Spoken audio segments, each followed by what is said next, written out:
Şək yoxdur ki, Əhl-i-Sünnə Həzrət Əlini sevir. Radiyallahu anhu, Allah ondan razı olsun. Və Əhl-i-Sünnə kitabları Həzrət Əlinin fəziləti haqqında olan rəvayətlərlə doludur.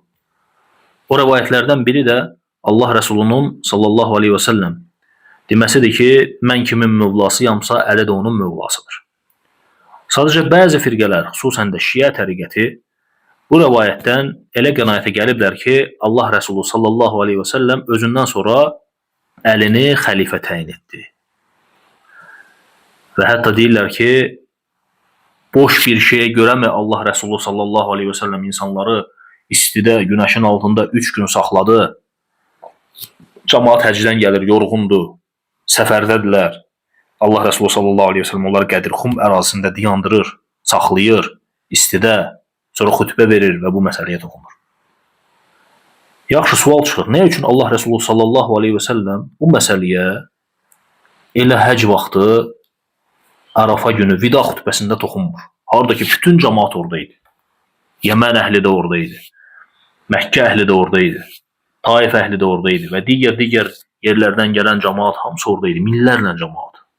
Xütbə verir Allah Rəsulu sallallahu aleyhi və səlləm, mühüm məsələlərə toxunur və hətta Allahı şahid gətirir ki, Allahım şahid ol ki, mən təbliğ etdim, çatdırdım 3 dəfə.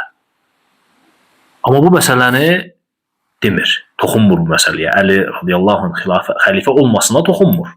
Yəni, ən münasib məqam oradadır. Bu məsələyə toxunmur. Hətta ayət nazil olur sonra Əl-yevmə əkməltu ləkum dinəkum, bugün sizə dininizi kamil etdim. Və ətməmtu aleykum ni'məti, və sizə olan nemətimi tamamladım. Və raditu ləkumul İsləmə dinə, və din olaraq İslamdan sizin üçün razı qaldım. Maidə surəsi 3-cü ayə. Din kamil oldu. Yəni bu ayə artıq Allah Rəsulü sallallahu aleyhi və səlləm həcdən sonra, yəni Ərafa günü nazil olan ayədir, cümə günü. 9-cu Zilhiccə. Allah Rəsulü sallallahu aleyhi və səlləm Qədirxumda, yəni saxlayır Qədirxuma. Niyə? Məkkədən 200 kilometr aralıya. Təqribi 200 kilometr. Harada ki, cəmaatın əksəriyyəti də artıq yoxdur. Məkkə cəmaatı qaldı Məkkədə. Taif cəmaatı yollandı Taifə. Ayrı-ayrı istiqamətlərdir. Həc bitib, hərə öz evinə gedir. Yəmən əhli Yəmənə və digər ətrafda olan cəmaat hərə öz bölgəsinə. Allah Rəsulü sallallahu aleyhi və səlləm və onun Mədinə cəmaatı, Mədinə ətrafında olan bölgələrin cəmaatı isə yollanır Mədinə istiqamətinə. Və Məkkədən 200 kilometr təqribi aralıda Qədirxum ərazisində dincəlirlər, dayanırlar. Orada bəllidir ki, cəmaat o vaxtlar səfər edərkən gecələri səfər edərdilər. Gecələri yəni gedərdilər yolu.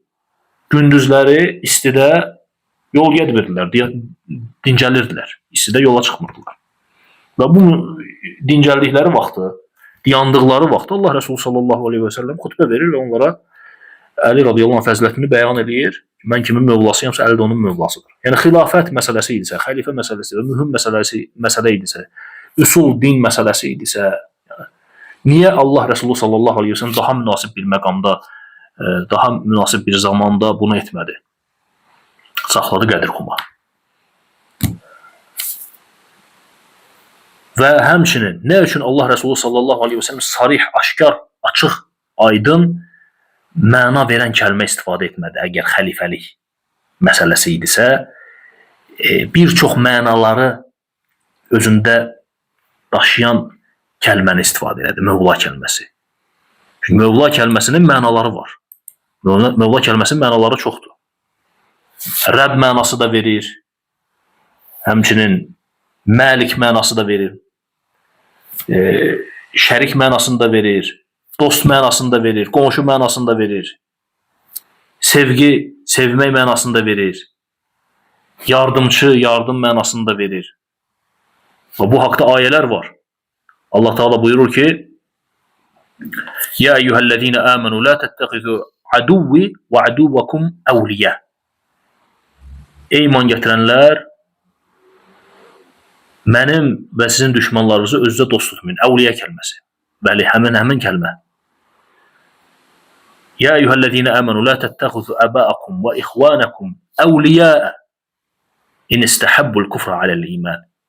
Ey iman gətirənlər, atalarınızı, qardaşlarınızı imanı küfürdən üstün, yəni küfrü imandan üstün tutduqları halda əvliyə, vəli götürməyin öz-özə. Və digər ayədə möminlər bir-birlərinin vəliləri, mövlalarıdırlar. Mömin kişilər və mömin qadınlar və s. və s. Yəni mövla kəlməsinin mənaları çoxdur.